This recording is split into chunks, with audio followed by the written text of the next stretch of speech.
বাবুল ভাই খুব গুরুত্বপূর্ণ কথা বলেছেন যে সবাই তো অপরাধী না। এখন সবাই তো অপরাধী না, এটা আমরা কিভাবে জানবো? এটার জন্য জানার সহজ উপায় হচ্ছে বিচারটা করে ফেলা।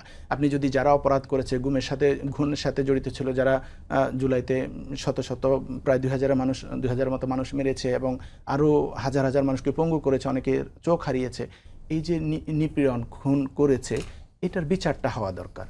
এবং বিচারিক প্রক্রিয়ার মধ্য দিয়ে তাহলে আপনি বাছাই করে ফেলতে পারবেন কারা কারা অপরাধী আর কারা কারা অপরাধী না। যারা অপরাধী না তারা স্বাভাবিকভাবে সমাজের মধ্যে চলবে, তারা তো এই দেশেরই নাগরিক না, তারা তো স্বাভাবিকভাবে একটা রিকনসিলিয়েশন প্রক্রিয়ার মধ্য দিয়ে যাবে। কিন্তু রিকনসিলিয়েশনের প্রথম স্টেপ হচ্ছে বিচারটা সঠিকভাবে করা।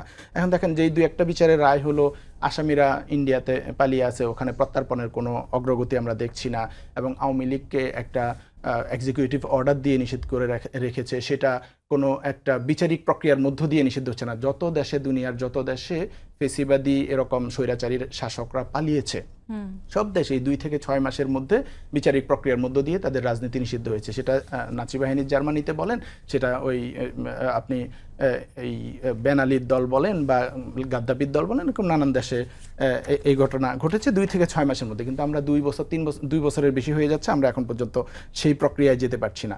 এরপরে হচ্ছে এই প্রক্রিয়ার মধ্য দিয়ে কিভাবে পুনর্বাসন বন্ধ করা গেছে, সেটা হচ্ছে তারা সাংবিধানিকভাবে এই নিষেধাজ্ঞা নিয়ে আসছে। যারা হচ্ছে অগণতান্ত্রিক রাজনীতি করে, গণতান্ত্রিক চর্চায় বিশ্বাস করে না, যারা ক্ষমতায় আসলেই বাকশাল করে, পত্রিকা বন্ধ করে দেয়, গণতন্ত্র বন্ধ করে দেয়, সব দল নিষিদ্ধ করে দেয়, বাকস্বাধীনতা কেড়ে নেয়, এই ধরনের অগণতান্ত্রিক দল, অথবা যারা ক্ষমতায় আসলে ফেসিবাদ কায়েম করে, জনগণের ভোটের অধিকার কেড়ে নেয়, মানুষকে ভোট দিতে দেয় না, অন্য দলকে রাজনীতি করতে দেয় না, এ ধরনের অগণতান্ত্রিক দলকে সাংবিধানিকভাবে নিষিদ্ধ করা।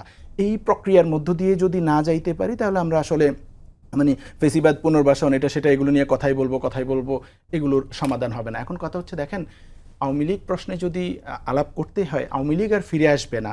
জনগণ 5 আগস্ট রায় দিয়ে দিয়েছে এবং তারা পালিয়ে গেছে। বাবুল ভাই বলছিলেন মসজিদের ইমাম পর্যন্ত পালিয়েছে। বাংলাদেশের ইতিহাসে এ ধরনের ঘটনা ঘটে নাই যে কি পরিমাণ অপরাধ তারা করেছে যে ইমাম পর্যন্ত পালিয়ে যেতে হচ্ছে। তো এটা আর ফিরে আসবে না। কিন্তু এখন আমাদের আলাপ করতে হবে যে কিছু মানুষ স্টিল যে ব্রেইন ওয়াশড হয়ে আছে, যে দেশের বাইরে থেকে কেউ একজন একটা সংবাদ সম্মেলন করতেছে না, কিছু একটা বলতেছে, দেশের ভিতরে নাশকতা তৈরি করবার মতো সিচুয়েশন তৈরি হচ্ছে। বা নেত্রকোনায় দেখলাম কাউকে একজনকে জুলাই যোদ্ধাকে ধরে নিয়ে এসে জয় বাংলা বলাচ্ছে, এই অশ্লীল কথা বলাচ্ছে, নির্যাতন করতেছে, এ ধরনের ঘটনা করতেছে। আপনি তাদের এখনো নাশকতা করবার মতো একটা সম্ভাবনা তৈরি হয়ে আছে। কিন্তু জনগণ যে আওয়ামী লীগকে বর্জন করেছে, বা এটা তো বুঝাই গেছে 5 আগস্টে তারা পালিয়ে গেছে, এবং তাদেরকে ছাড়াই বাংলাদেশে একটা অংশগ্রহণমূলক নির্বাচন হয়েছে, যে নির্বাচনে মানুষ স্বতঃস্ফূর্তভাবে অংশগ্রহণ করেছে। মানুষ কেউ বিএনপিকে, কেউ জামাতকে, এনসিপিকে ভোট দিয়েছে। আওয়ামী লীগের লোকেরা বলছে আওয়ামী লীগ গন কেস। কিন্তু কথা হচ্ছে যে এই যে 2-4% মানুষ যারা ব্রেইন ওয়াশড হয়ে আছে, তাদেরকে কিভাবে মেইন স্ট্রিম সমাজে নিয়ে আসা যায়, এইটার জন্য আমাদের একটা ডিওমিফিকেশন প্রক্রিয়া দরকার। কারণ এরা যদি এভাবে থাকে, যে কোনো ধরনের নাশকতা হইতে পারে, গন্ডগোল হইতে পারে, এইটাকে আমাদের চিন্তা করতে হবে যে কিভাবে তাদেরকে মেইন স্ট্রিম সমাজে নিয়ে আসা যায়। এইটা আমি মনে করি যে একটা ডিওমিফিকেশন প্রসেসের মধ্য দিয়ে আমাদের যেতে হবে।